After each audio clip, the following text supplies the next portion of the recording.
enhance graduate employability, and prepare future leaders for an increasingly complex and dynamic world. Against this backdrop, today's webinar, The Great MBA Reset, Relevance, Employability, and Future of Management Education, seeks to explore how management education can adapt, innovate, and remain relevant in the years ahead. We will now be inviting our distinguished speakers to talk about the exciting topic. Also, I would request our wonderful attendees to type in your questions for our speakers in the chat box given along with the name of the speaker it is addressed to. I'll now read out the profile of today's eminent guests. Mr. Sudhakar Rao. Sudhakar Rao is an alumnus of IIM Bangalore and MIT Sloan, brings 25 plus years of leadership as an award-winning brand strategist. As Director of Branding at ICFI, he leads strategy for 11 universities, 9 business schools, and multiple tech and law schools, while mentoring startups and speaking globally on innovation. He has been recognized as C.K. Prahlad Chair Awardee for Marketing 2024, Dun & Bradstreet Marketing Maverick 2024, and Brand Strategist of the Year 2025 by Flux Awards Hong Kong. He has to his credit of authoring 6 books, namely Wise Views, Lessons from the Game Changers, First Forever, Divisima Business Fables, AI the Reverse Gold Rush, One Step at a Time, The Man Who Saw Tomorrow. Mr. Rao also chairs FICCI's Education Committee, an adventurer by heart. He trekked to Everest Base Camp in 2023, to Machu Picchu in 2025, and has cycled over 15,000 kilometers. Mr. Arunav Das Sharma. Mr. Arunav has successfully led large and complex businesses across diverse sectors, including media, consumer goods, consumer durables, analytics, and technology, with responsibility for multi-billion-dollar businesses and large multicultural teams spread across global markets. He has held several senior leadership positions, including CEO and Managing Director of Sagacito Technologies, an AI and analytics-driven enterprise, and President and Executive Director of the Times Group. Prior to this, he held key leadership roles at global corporations such as Whirlpool, Goodyear, GlaxoSmithKline, Coca-Cola, and ITC, where he played a pivotal role in driving innovation, growth, business transformation, and market expansion. An alumnus of IIM Calcutta and the Stanford Executive Program, Mr. Sharma is widely recognized for his expertise in strategy, leadership, innovation, organizational transformation, and data-driven decision-making. His professional journey has taken him across India, China, the United States, and the Asia-Pacific region, giving him a unique global perspective on business and leadership.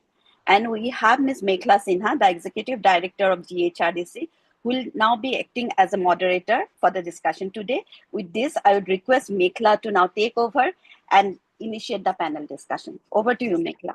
Thank you. Thank you so much, Aradhana. And once again, a very warm welcome to both our outstanding speakers, Mr. Sudhakar Rao and Mr. Arunav Das Sharma, for this wonderful topic of great relevance that we've taken up today. As an education research company, we've been working in this area of management education for more than almost 3 decades now. And over a period of time, we have seen this sector changing across regions and landscapes and political reasons and economic situations and financial issues and all sorts of things that kept happening in our country and outside in the global world. But in today's time, we are now faced with a very new challenge, which is the intervention of AI, the question of employability, new sets of skill sets which are now emerging, and whether this MBA is even relevant, and if it is, then how to make it something of great value over and above of what it was giving us, let's say, a couple of decades back. So I felt that this was a very interesting topic to take up with both of you, and both of you come with such a beautiful, varied expertise and experience of working across various institutions, companies, your own experiences, and with other collaborative, companies. So I felt that this was a very important topic. And of course, as parents as well, both of you have been also been, witnessing this journey as a parent. So I'll straight away dive into my first question, starting with Mr. Rao. Uh, you have had an excellent expertise and a very varied, wide exposure of seeing the journey of MBA as an institution maker, as someone who's not just an academician, but someone who is into, strategizing, building, branding, right from the beginning, from scratch. So this is a question that I'm asking you from that perspective, and also as a parent. Uh, what has led to this decline in MBA admissions, or in this whole environment where the whole demand for the course is slowly seen to be declining, and what can we do to re-innovate and bring it back to its full glory? Over to you. Okay, good morning, Mekla, and good morning, Arnab Das Sharma ji. I'm very happy to be invited to this webinar. I also want to greet all the members around the screen who have joined for this morning webinar session. It's my pleasure to always connect with GHRDC, more importantly because of the very important work that they do in the area of institutional research, support, identification of gaps, and lending their own advice to not just the institutions, but also to the students at the level of training, coaching, mentoring, so on and so forth. So I admire the kind of work that GHRDC is doing, and therefore it's my pleasure to be part of this webinar series. And once again, thank you very much for inviting, and a kind introduction by Aradhana. Thank you so much. So to respond to your first question, the context is set well, what we are discussing today. I'll straight away jump into answering that first question. The admissions are slowing up is a reality. It's a fact on the billboard, undeniably important factor that we need to look at. If you close your eyes, it doesn't go away. The writing is clear on the wall and it is staring at you. Therefore, the fact is that admissions are slowing down. Why are they slowing down? I see it very differently, coming from not just from my background of an academic institution building, but also having worked in the industry and continuously keeping in touch with the industry. So my first point would be the students who are planning to do MBA are not, they have not lost hope on MBA program. They're not questioning the program itself. They're actually questioning the value proposition. So education itself is not being questioned, but the value proposition that comes along with the MBA education is being questioned. That's the first point. The second point is they also see a lot of gaps. Along with them, I also see a lot of gaps. The gaps are like following, say 3 gaps importantly: knowledge gap, and employability gap, and identity gap. So in a milieu of courses and programs and institutions and the cacophony that is surrounding all these, there seem to be a lot of gap. With the advent of AI, with knowledge being available everywhere, with intelligence also being available mostly in a democratized format, I think the value addition or the value proposition from the institution is extremely important, and it is questioned now than ever before. When the answers are not forthcoming, it is reflected in the slowing down of admissions. And we need to take it straight that these people are there, they are willing to undergo the MBA education, but they are waiting to see if there are institutions that can bring about the value proposition in a manner that they understand. And when I say in a manner that they understand that industry is changing faster, the curriculum is not changing so fast, therefore there is a gap. Now, if the students have sensed that their careers need to take a leap and the institutions are not able to provide because they are not in step with the industry, there is a stalemate there. So that's the reason why we have all these problems. Traditionally, institutions or business schools have prepared us for functions which are slightly different, or supposing there is a job description, you have prepared the students for that job description, but the industry or the employers are thinking very differently. They are looking for youngsters who can come as problem solvers, not just the placeholders.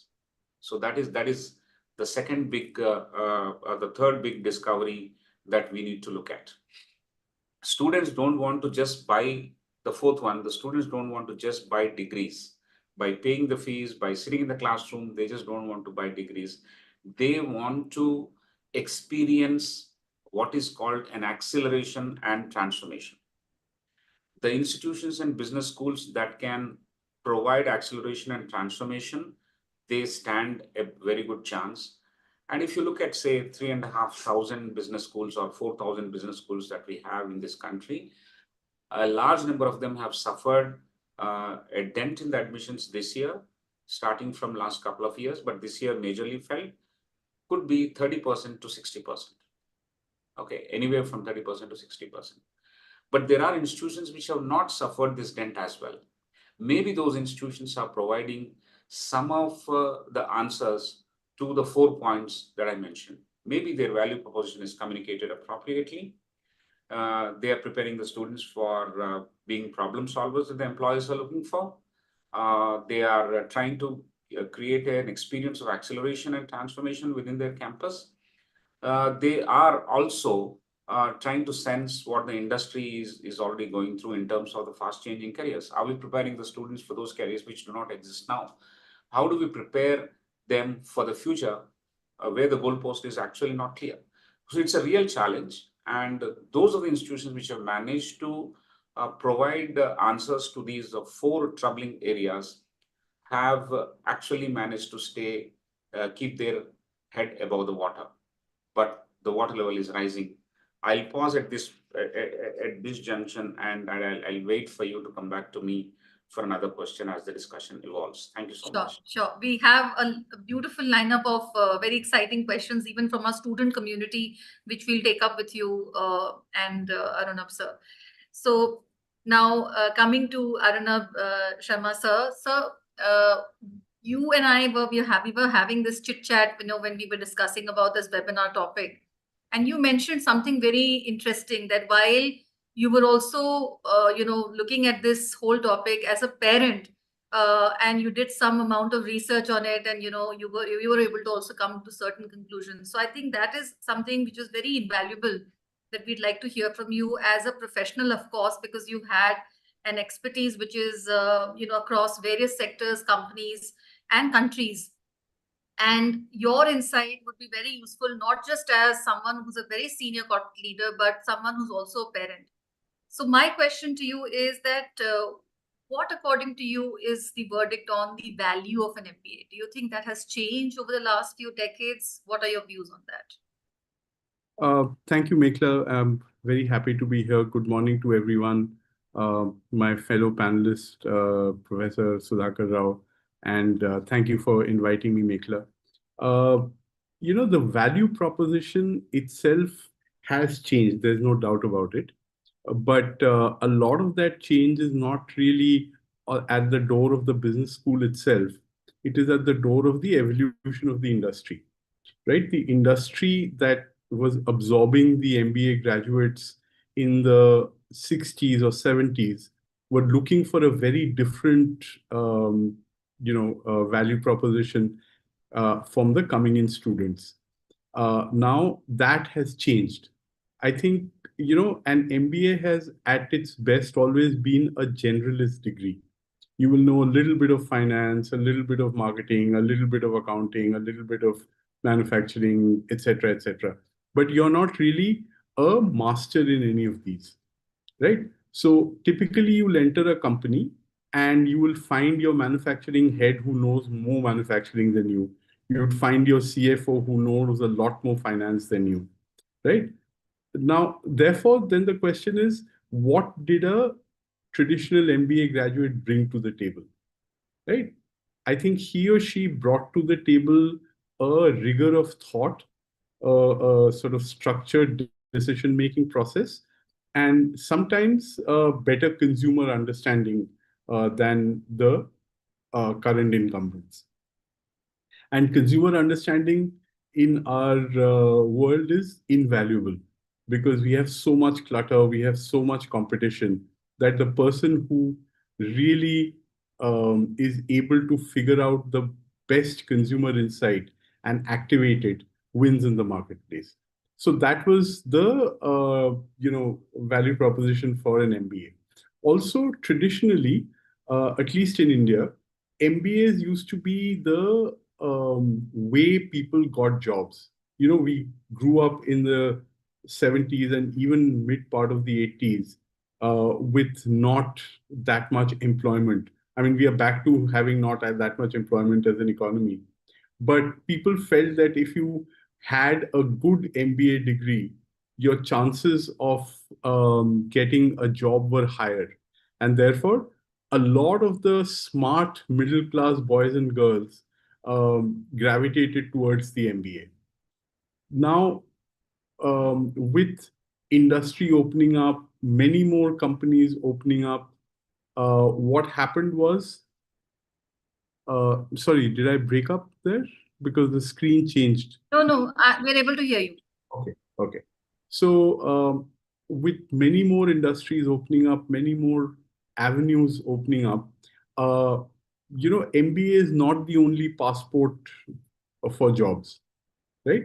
So there are people who do engineering and are able to get into manufacturing jobs and make a career out of that. There are people who will do a CA and have a great career, or a CFA.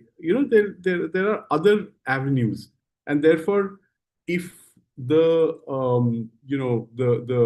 pool of entry students is 100, and earlier all 100 would try to do an MBA, and now there are other opportunities that you could do, then maybe the entering pool, the remnant entering pool only becomes, let's say, 60 or 70, right? And that leads to sort of lower admissions.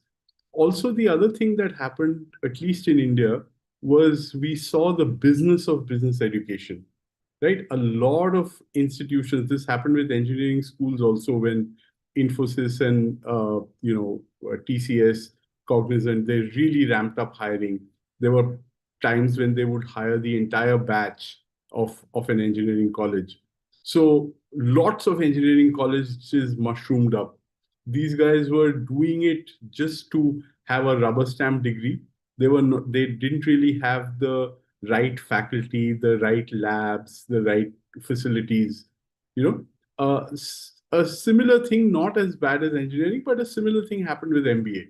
A lot of people opened MBA institutions, tried to spend all their resources and money to get a government certification so that they could go out and give a degree. There was an institution, and I won't name them, but everybody knows it.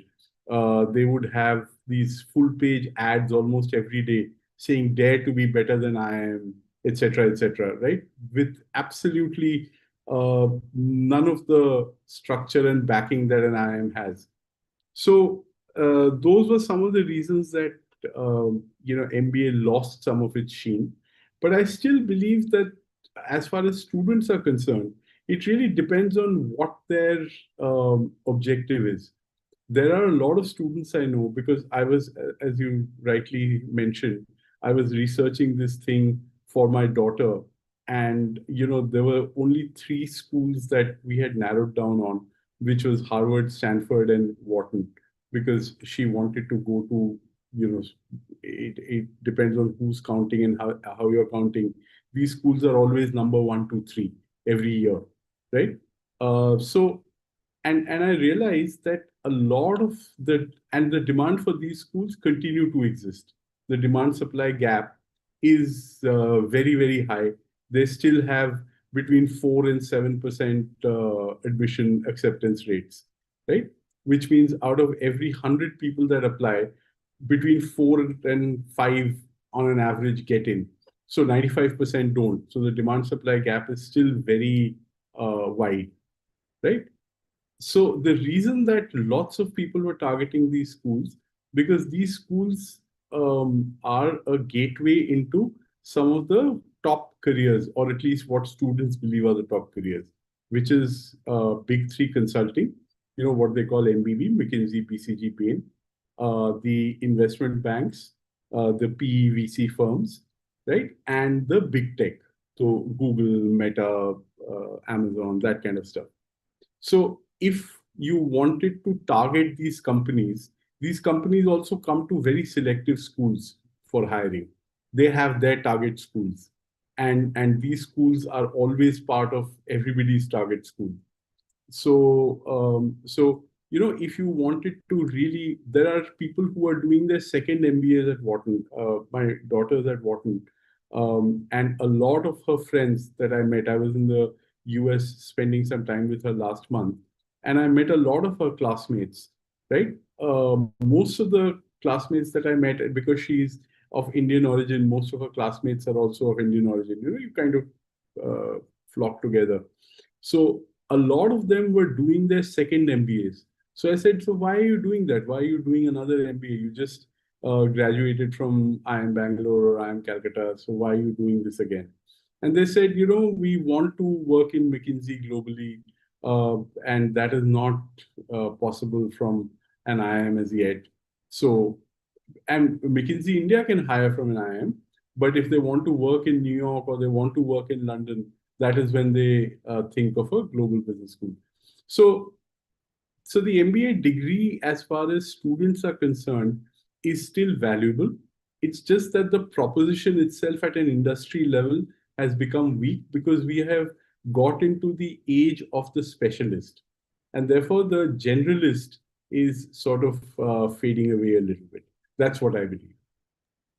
Very well said, Arnav. I think some of the things that you spoke about are relevant even in the Indian context, especially the fact that you pointed out that, it's very important and it's something which is dependent on the students in terms of understanding the consumer mindset, what kind of goals and objective they have and aspirations, because as per that only they can decide and choose how they want to really go about it and how can they really make their existing MBA degree stronger for themselves. Right. So coming back to the Indian scenario, Mr. Rao, if I were to ask you that you had all the freedom to make as many bold changes as possible to the sector of management education, what would those changes be? And those changes are basically from the point of view of making students not just employable and relevant in today's time, but also future ready globally as well. So, yeah. Yeah, thank you, Mekla, for this wonderful question. Before directly answering that question, I want to bring in a perspective that helps us understand my actual answer. I see one very big change, and that change is called career architecture change. So that the career architecture is undergoing a huge change, and many people are not able to see that yet, even now. And some of the leading institutions and leading business professionals will have to cite this in advance and then give this advice to institutions and students. But let me start with this important citing that there is a career architecture change that's happening big time. And these are tectonic changes. These are not normal changes. Given that goalpost, I would like to just go back to one important point that when we are talking about the evolution of careers, right from, say, industrial economy age, where the needs of the organizations were very different and therefore the careers were very different. Today, the needs are very different and therefore the career is also undergoing a change. So just to come gradually from industrial economy, the efficiency was the need. So the business schools produced managers. Okay. And the information economy needed analysis. So they needed analysis, therefore they produced analysts. The digital economy needed innovation, and the B schools probably have produced change makers or change leaders. Now, in today's AI economy, there's a whole lot of clutter. And as Arunabh sir was mentioning, how do you navigate this clutter? And especially with the advent of AI, it is multi-level, multi-fold. So this clutter and abundant available of information, not being able to differentiate between information and knowledge and intelligence and insight, and the series goes on where there are gaps. So in this AI economy, the need for the organizations is judgment. So the business schools will have to produce what is called human advantage leaders. So if the B schools are able to get this right, they will start working on it. From here, what I will do is I'll move to another point. The other point is that, see, from managers to analysts to innovators to human advantage leaders, if that is the need, the evolving need, the institutions will have to focus on what is called forward deployed careers. That's the change that's happening. Now, forward deployed careers is a term, forward deployment is a term from the military strategy. In military, they deploy troops and forces to the place of point where there is a crisis or there's going to be a problem. So they are called forward deployed troops, forward deployed snipers, forward deployed this and that. Similarly, in the AI world, what has been gaining prominence is the forward deployed engineers. But it is not just that, forward deployed engineers is a term related to only engineers. It is going to be forward deployed careers. A whole host of careers are emerging out of that. But first, about the forward deployed careers, as I understand, is that these people are going to be not posted in a department. Earlier, I also cited that they are being prepared for functional responsibilities, and it's not going to be functional responsibilities. They'll be posted not just in a department, they'll be posted in an area of conflict or area of problem which has high value problem solving requirements. So based on the needs of the organization, your careers will change, and that is the change I'm citing. So this is forward deployed strategies, forward deployed creatives, forward deployed forward deployed leaders, everything will be forward deployed as a prefix now, because they will be posted, or the talent will be posted to the areas where there is a major problem. So that is the first thing. So therefore, when we have to deploy in the AI age, what do we do? So this this ability or capability will not come just like that. And large number of organizations are now recruiting freshers for these kind of roles. Freshers who can display some of the, because they need to be groomed as well, but they need to display some of the skills or some of the abilities already, so that they will become part of the forward deployment careers. Now when we have to deploy these people to sets of problems in the organization, they have looked at abilities which are very different. I think based on surveys, based on studies, we have seen that critical thinking is extremely important, communication skill is extremely important. All those will stay. But more importantly, I think we need to look at the problem solving ability as a major capability that will define or redefine the careers that you are getting into. So that's the reality. Now, if that is the reality, and how we are going to actually prepare our students and youngsters for this, we have to actually dismantle all the existing things. It's very difficult for anyone who is around the screen also, even if you go back and talk to the institutions, including my own institution, this will be very difficult. But if you close your eyes, as I mentioned earlier, the writing on the wall will not stop staring at you. You have stopped staring at it. That's all. So the problem will become larger and larger. It will continue to loom large in your realms of your workplace, of your study place, and in your life as well. So we need to dismantle the existing structures of defining job descriptions and recruiting people into the boundaries of the jobs. The industry is anyway moving away from that. So don't wait for job descriptions from organizations that are seeking placement from you. And they will not give you job descriptions. They will give you problem-solving abilities. And if that is the problem-solving ability which you can develop among the students by giving a lots of live projects, by making sure that they are in touch with the industry, they are closest to the point of action, even in their projects, live projects, their engagements with the industry, and not just theory. I think everything should begin with problem solving. Problem solving has got many layers. The ability to identify a problem is a very, very big skill. When you look around in your own neighborhood, in your office, or on the street, or at your home, I'm giving you three immediate contexts. You will see problems. But if you don't have that antenna up, you will close your mind to the problems. Now, in these three contexts of office, community, and home, if you do not look at what problems could be there, what are the areas of conflict where people are spending more time. For example, very, very simple thing.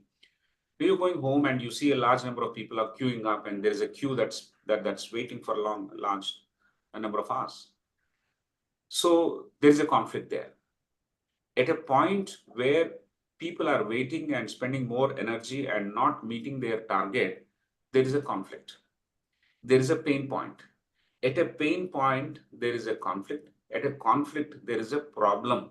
And if you cite that problem, you will define the problem appropriately. And then with whatever you have learned and your abilities, with your creativity and ingenuity, you will solve that problem. So the layers of problem solving has got all these 4 layers in the first. And you need to, how the young student right from the school or college is made sensitive to look at, keep your eyes and ears open, keep your ears close to the ground. All those things are not just slogans. These are real life skills, and we need to take each and every student, not just in groups, individually also we need to take the students into these situations and sensitize them so that, it becomes part of their second nature. I should be normally be ready to be to be citing problems. If I am not, then there is something wrong. So that's the anatomy of problem solving and the layers before that. So if you do more of these things, I think we are preparing the students for future. We are preparing the youngsters for problem solving, and that's what the industry is moving from. So from managers to analysts to innovators, we are going to become human advantage leaders in the AI era. But how the human advantage leaders will play their role? They play by judgment. They just not look at one particular area. They stay with the organization. They spend a lot of time as part of their forward deployment. They are not going to just work with the clients on the client side. They are going to look at the entire problem, the root, the root cause, and then they always go beyond their brief to solve their problem. Now, if you take ownership, you will always go beyond your brief. You don't have to stick to, I did my role, sir, what should I do next? You won't wait for your instructions. So there is a leadership already built into that kind of deployment, and it begins very much in the school or college area. And most of the youngsters, if they are sensitized, they do a fantastic job. We have to, for example, if there's a business school which is planning to test this, they need to take say a 20-member eager beaver team. These eager beavers can be exposed to some of these live problems and extremely trained in the problem solving areas, addressing these things and taking responsibility for what they do. Once you do that and test these 20 with the remaining 40 who have not done, you will find a significant difference. If they still want to test this case, but where is the time for us to test this case? We don't have time. There's no luxury of time for us. I think we need to put all the 60 into the mode of forward deployment. And then we have learned, as I mentioned, we have learned this from the military strategy, and management education itself has come from military strategy right from the beginning. So therefore, why not read the writing on the wall and change our tactics also and get ready so that the student is prepared for a whole lot of the changing architecture, and that is waiting for him. Thank you.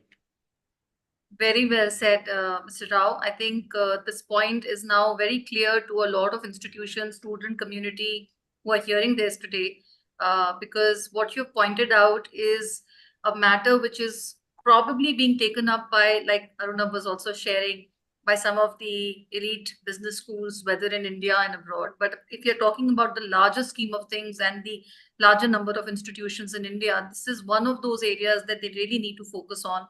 And I think what you're talking about is a very creative, expansive, open, aspect of teaching, learning, way of doing things in MBA, and not just limiting it to the earlier structure that we used to blindly follow. And also, I think exposing them to the industry a lot more in terms of understanding the ground realities and then working on the problem solving aspect.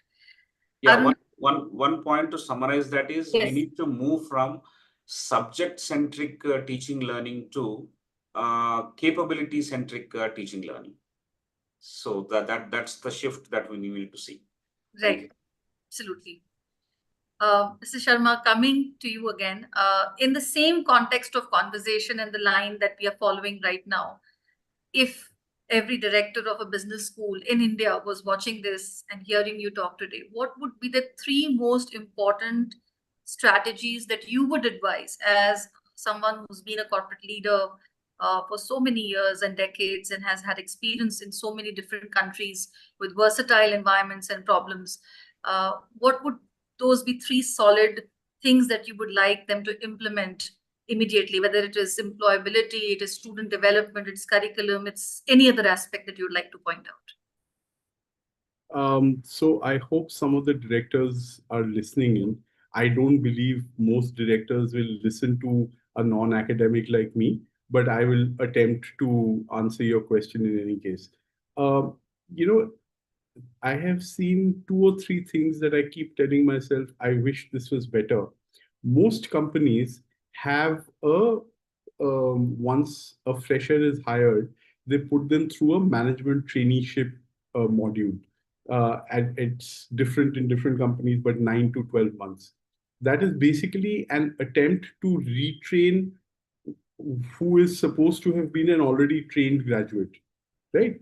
Now, if the business school did that for you, right, and you got job ready candidates, it would be better.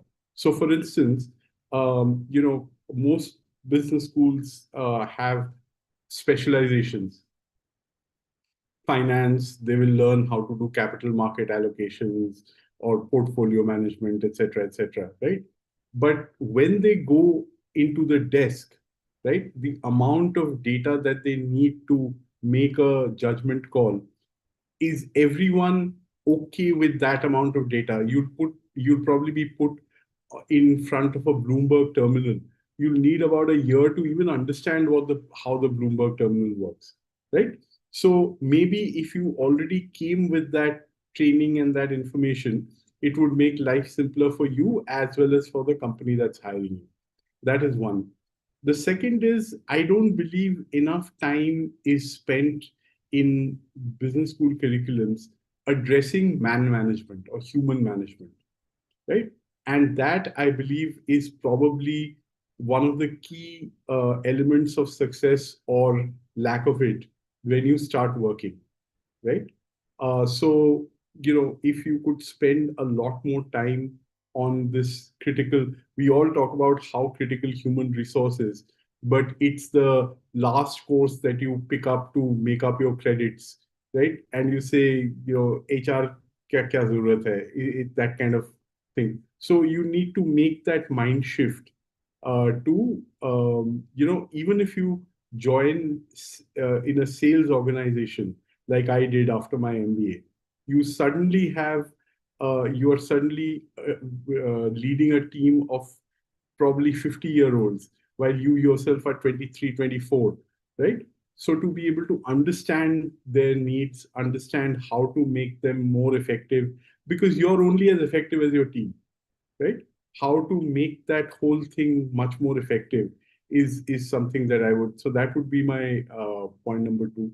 And point number three is, of course, it's kind of related, but uh, focus really hard on communication, because so much of business is really how you are able to understand, frame, and communicate the problem and the solutions, right?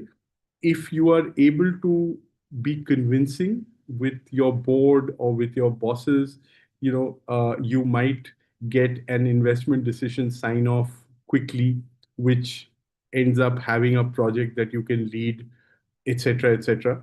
But if you're ineffective in communicating, or in you know taking all the information, framing it correctly, and presenting it properly, then you might be struggling, and then people might start thinking of you as an ineffective resource or an ineffective leader, which will obviously have an impact on your career. So, in summary, three things. One is get the skills that make you work ready on day one.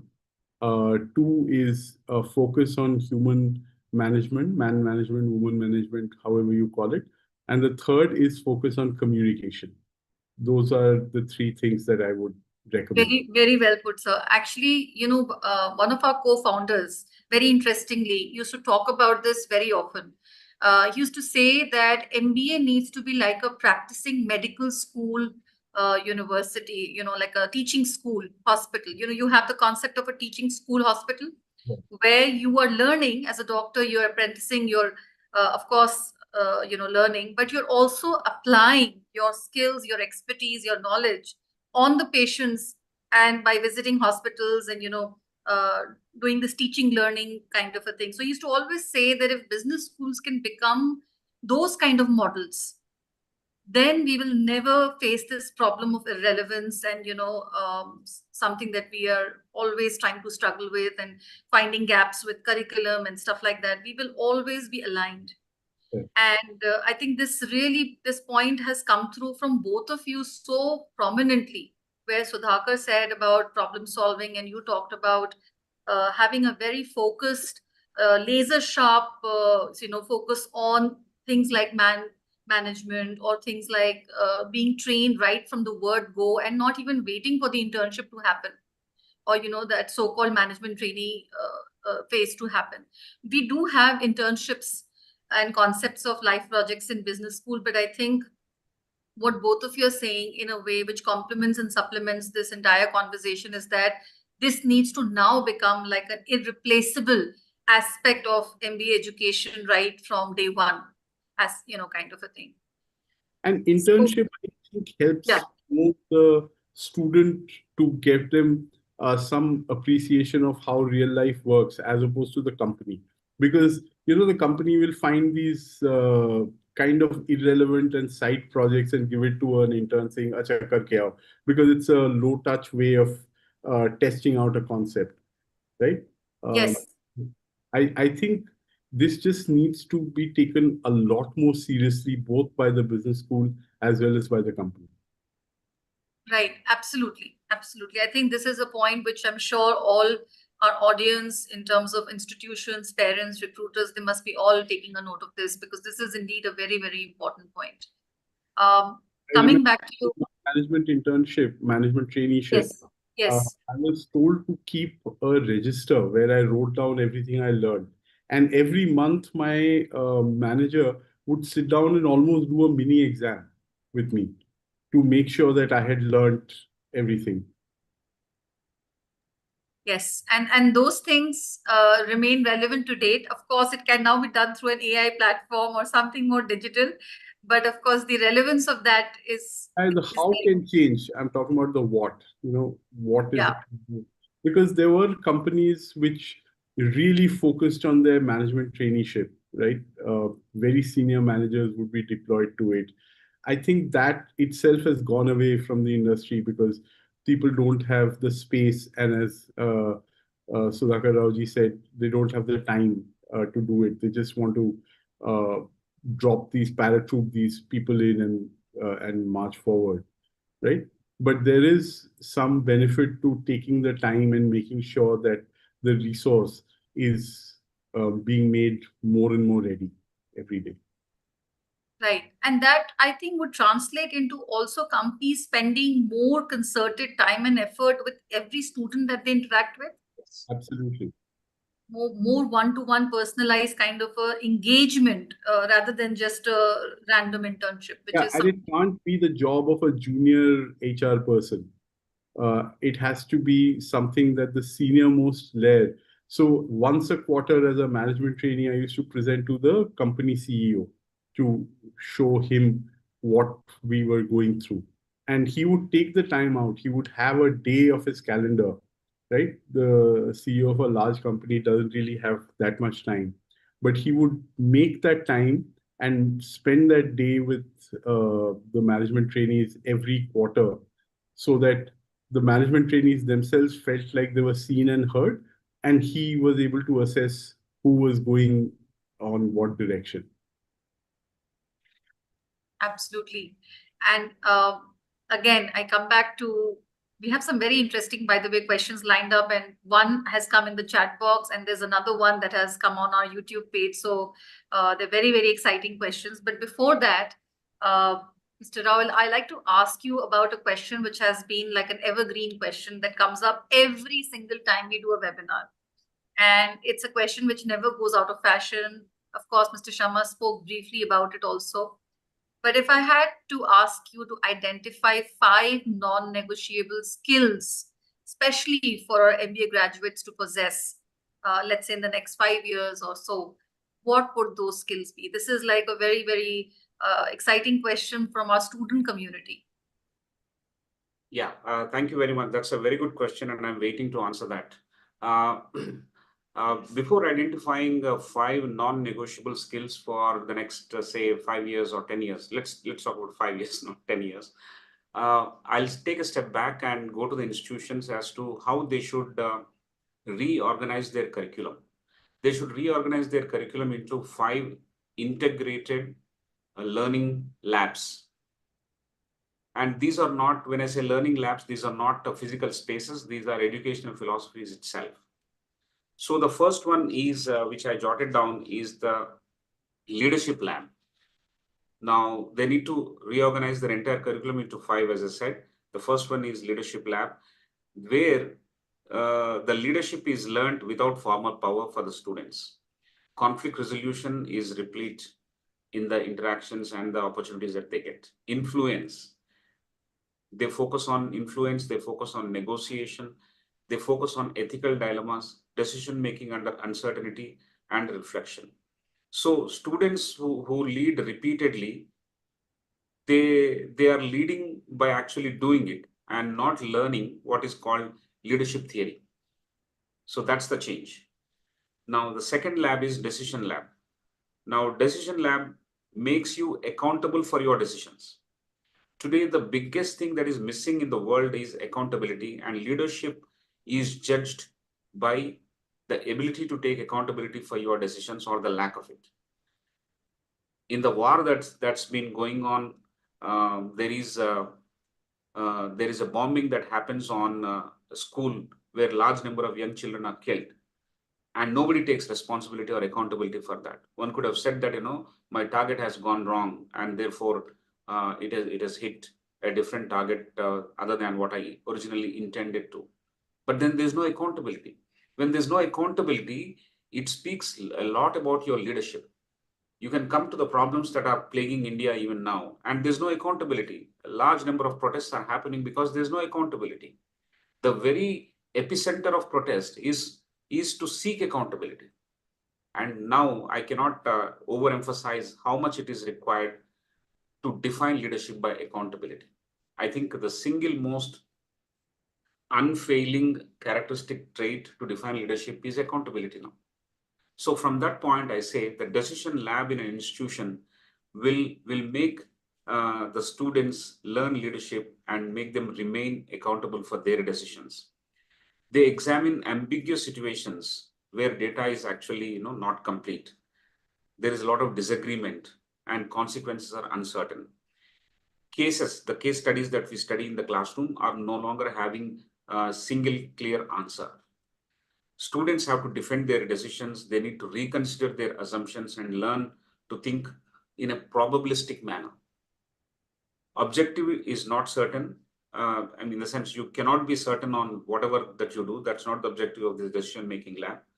The objective is sound judgment. Can you judge? Can you develop judgment? Can you develop this ability or the capability of judgment? The third one is the AI lab.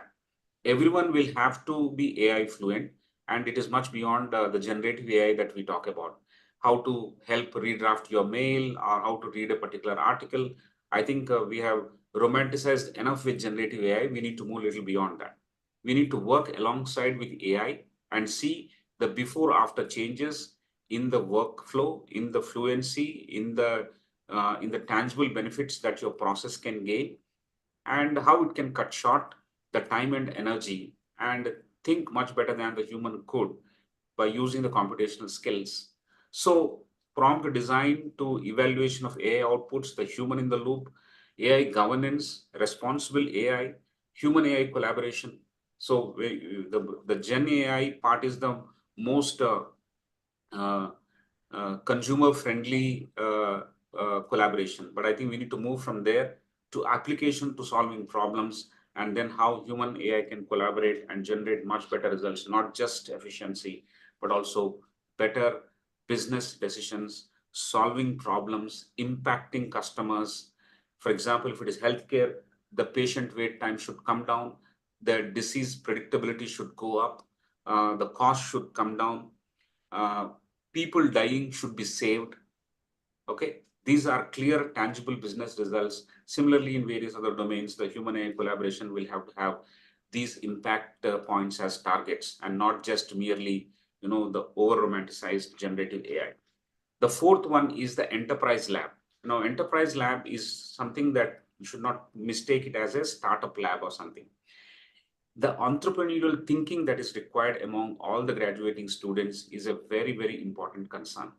Students should work, of course, with startups, family businesses, government, NGOs, corporate innovation teams, social enterprises, and then they learn through execution, not simulation. So that's the enterprise lab. They take risk, they also take ownership, and therefore they're going to be very different when they graduate. And the final one, where the curriculum has to be reorganized into, is the final fifth lab that is called failure lab. The failure lab, today, not all of us can succeed. And failure is an inevitable truth. Okay. So very few institutions or very few societies or families have taught students how to handle failure or how to help them recover from failure. But careers only will thrive if you evolve through experimentation. And experimentation would have failure definitely within it. So innovation will definitely provide setbacks, but failure becomes your educational capital. How can you turn failure into your educational capital? That's the responsibility of this failure lab, to reflect on unsuccessful decisions, share personal setbacks, redesign unsuccessful projects. And the objective here is not to avoid failure. The objective is basically to fail fast, learn fast. Because of the failure, how quickly I can, repitch myself back onto the scene. So that's the framework which I give for institutions to. Now I go to answer what are the 5 non-negotiable skills for the next 5 years or 10 years. I've been contemplating on this for a while. And there is a book that is coming up, and I'm focusing on these things, and I'll straight away pick up those 5. There are more than 5, but I'll pick up 5. One is problem citing. This capability, I'll not call these as skills. I call these capabilities now. So we have moved along from skill to capability, and capability has to be deployed, as is mentioned in my previous response also. So problem citing, connecting dots, big picture seeing, insight making, pattern reading. These, and of course, the last one is the learning agility. Once you have these capabilities, you are set for the changing architecture, which is going to be more visible by next year and definitely much more pronounced in the next 5 years. And that's going to ask for capabilities in a different direction. And we need to sensitize the youngsters and young talent into these possible shifts by talking about problem citing, training them from problem citing, big picture reading, connecting dots, pattern making, and insight catching. So these are the things. Of course, there are other things which are important as part of my thesis, which I'm writing, is that your intellectual humility. Now, intellectual humility is very different from intellectual honesty. A large number of adults also do not have that, but then if you have it, that's the right potential capability that you jump into your career and your work life. The intellectual humility is when you are shown something contrary to your perspective with evidence, you are ready to change your own perspective.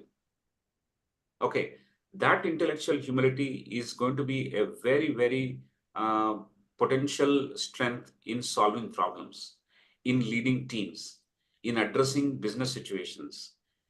Otherwise, you will be very wrongly seen in people management also, because you don't have intellectual humility. It has got far-reaching implications in the way you design yourself, accept yourself as a leader.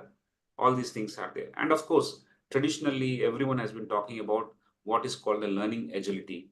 I would add a learning agility into each of these 5 labs and each of these 5 capabilities. Everywhere there is the learning agility required. So I would not place it as a vertical. I would place it as a horizontal across these 5 important capabilities, which is a bare minimum required to develop all these 5 capabilities by the next 5 years or 10 years.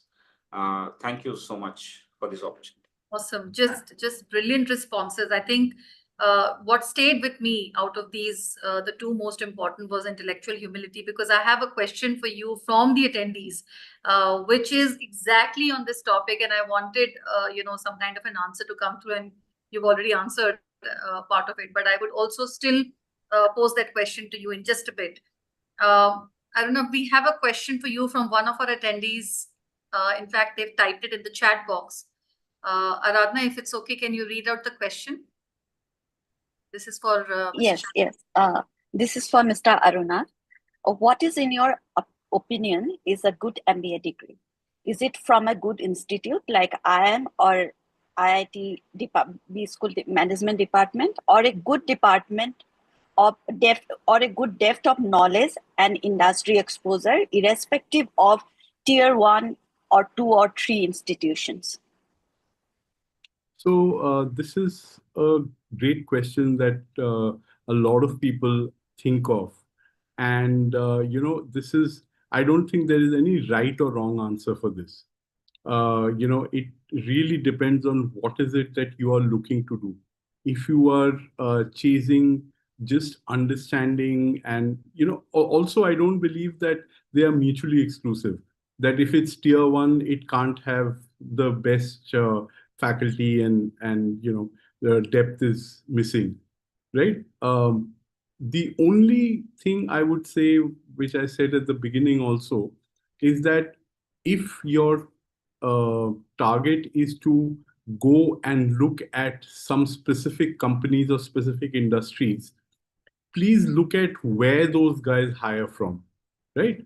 And then you target those business schools, because it can be very frustrating. You spend the time, effort, energy, and now lots of money to do a degree for 2 years, and then you get hired in a place that you either don't like or didn't want to go in, or an industry that doesn't excite you. Then it's a lose-lose from both sides. So from a knowledge and expertise perspective, I don't believe tier 1s are better than tier 2s or tier 3s. But from a employability perspective, there is a difference, right? If you see the average placements of the top 3 or 4 IIMs versus the average placements of There are lots of business schools in Bombay that are very nice, very good, but their average placements aren't great, right? So it really depends on what your objective is. If your only objective is placement, then I would, say that you need to look at the tier ones more seriously. But if your objective is to get the degree and understand how to manage business, then any good place with a great faculty would work. Right, right. Thank you so much for answering that. We have one more question before we end today, and that's for Mr. Rao. In fact, I'll ask Aradhana to read out that question, but before that, I'll just give you a context. With AI coming in, a lot of overconfidence building probably has happened among the young generation, if I may say so, and they've started to feel that they're invincible, and then they can create 100 companies together and start running it with just skills and AI. And that brings us to this very question about the relevance of, like what you were pointing out about intellectual humility. So Aradhana, I'd request you to frame that question and just ask. Yeah, this is for Mr. Rao. With AI becoming a powerful assistant, many students have started believing that they can solve any business problems instantly. How can management education ground these aspirations in the realities of execution, leadership, and resilience? Wonderful question, actually, and I have some answers there. Okay.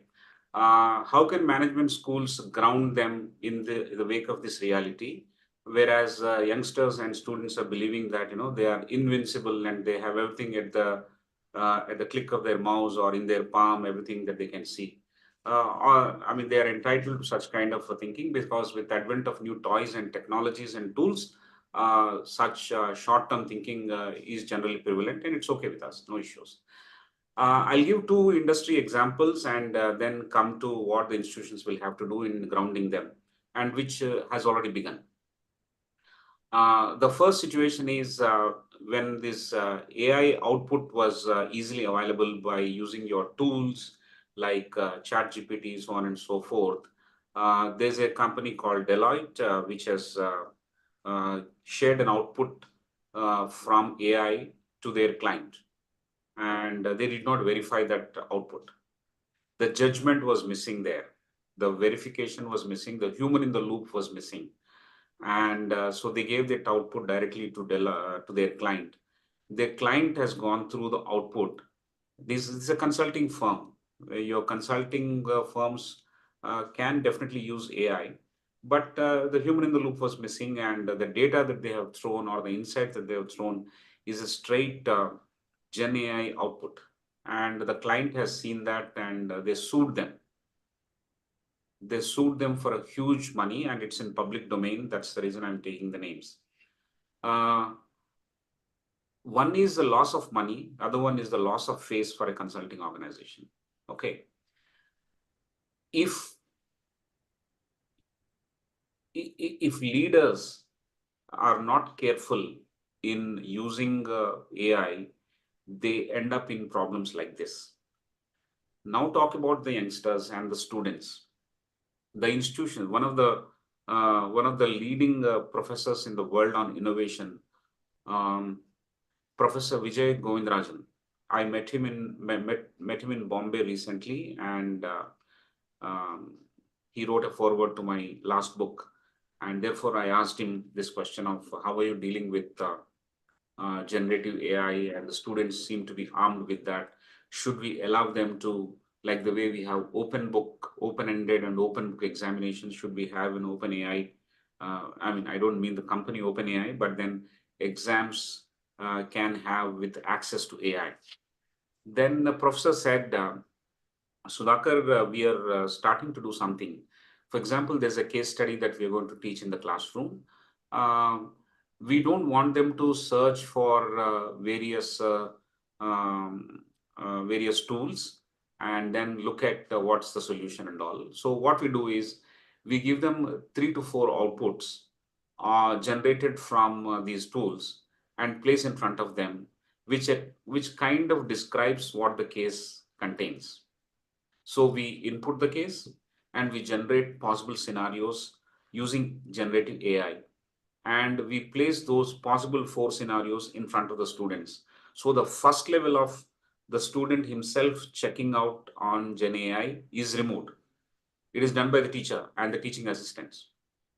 And now the students are supposed to look at these 4 scenarios and see which one is the best and why.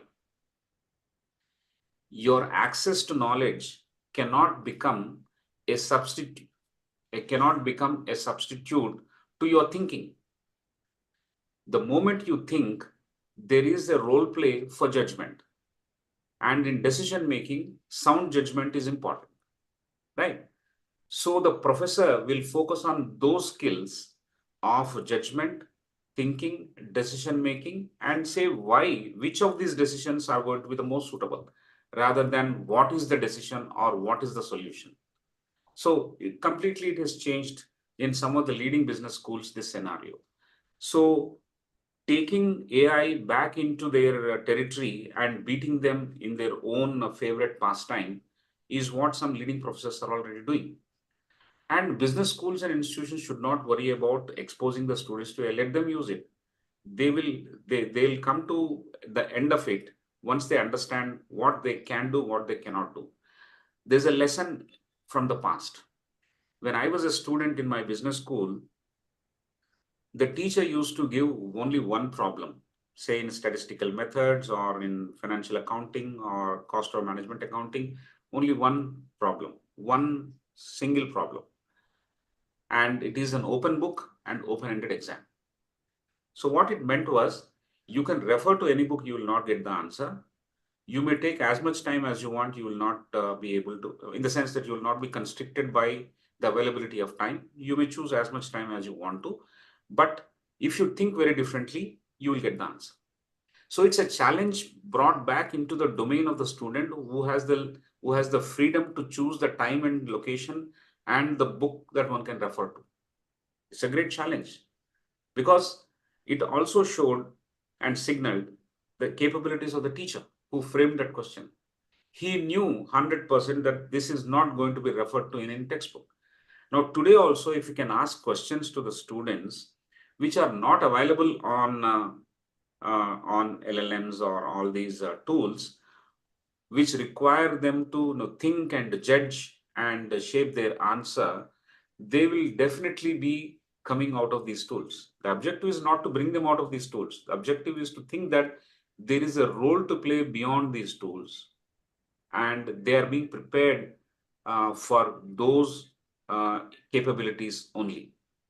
That's it. So you will cut all the noise. You will also satisfy them, and at the same time, the human advantage leaders are being built for the capabilities that they will be recognized for in future, in terms of the skills that I have mentioned of judgment, responsibility, accountability, problem citing, insight mining. All these things will be tested, will be trained for, and therefore they will emerge as those human advantage leaders eventually. I hope I have answered your question. Yes, very much. In fact, like I said, this was something which was in the background on our student community page in terms of various questions coming on these lines. So we thought we must ask this today, and it is something which will be of great benefit to students because as they prepare for the future ahead at the careers, they must be able to balance the best of both these worlds. Skills are important. AI, of course, is integrating into our lives like never before, but we can never undermine the importance of a degree or of the education that a particular course provides. And I think that has come forward very prominently in both of your inputs, for our student community and for institutions. And I really hope that the insights that you both shared goes a long way in helping these schools to also implement some of them. Of course, this is a very beautiful, long conversation that we can continue to have, but due to paucity of time, we'll have to end it here. And I would like Aradhana to share a vote of thanks with our speakers who have shared such beautiful insights today. And I think we can't be grateful enough. Aradhana, over to you. Yes. This was a wonderful and enriching discussion. On behalf of the GHRDC team, I would like to express my appreciation and gratitude to all the participants for taking out time to attend this webinar. Our sincere thanks to our panel of experts. Their presence have been invaluable and undoubtedly has made this webinar a great success. Thank you so much once again. And special thanks to our attendees and students, parents, recruiters, institutions who are watching this here as well as on our YouTube channel for coming in and seeing this. And, please keep engaging, asking questions, and let's make this community as vibrant as possible. Please. I want to thank Arnab sir for his inputs. I have learned quite a bit, sir, from your responses. And everything started with good questions raised by GHRDC, both by Meghla and Aradhana. A good question definitely begets a very good answer. But how do you bring from this universe a good question? So I completely give it to you for setting up very, very good questions, and the context was amazingly sharp. So I wish you all the best, and also your students and institutions that have joined around the screen today. All the very best, and let's keep learning, and let's keep changing for the changing world that is waiting for us. Thank you all. Absolutely. Thank you. Thank you so much, Sudhakar. Thank you so much, Arunabh. Once again. Thank you for having us and to put me on the same panel as an eminent person like Sudhakar ji. He gave a lot of wisdom, which I've made notes of.